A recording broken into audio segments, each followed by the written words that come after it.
Mira road येथील drugs प्रकरणाची दखल परिवहन मंत्री प्रताप सरनाईक यांनी घेतली आहे। या प्रकरणावर आज प्रकाश टाकल्यानंतर राज्याचे परिवहन मंत्री प्रताप सरनाईक यांनी स्वतः हाटकेश परिसरात भेट देऊन परिस्थितीची पाहणी केली। तसेच दोषींवर कारवाई करणार असल्याचं सरनाईक म्हणाले। ड्रग्ज विक्रीत सहभागी ठरत असलेल्या व्यक्तींचा पर्दाफाश करणाऱ्या युवकाची भेट घेतली आणि त्याचं कौतुक केले। तसेच काशीगाव पोलीस ठाण्याचे वरिष्ठ पोलीस निरीक्षक मीरा भाईंदर महापालिकेच्या अधिकाऱ्यांशी चर्चा करत संबंधित अधिकाऱ्यांना स्पष्ट निर्देश दिले।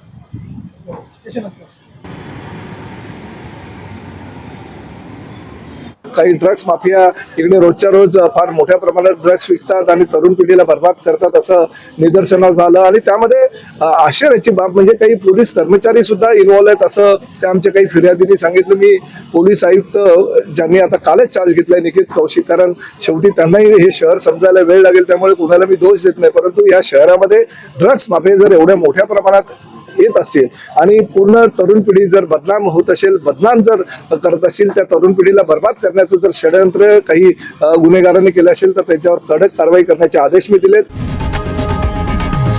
लोकशाही मराठी ऐका, पहा, जागरूक रहा।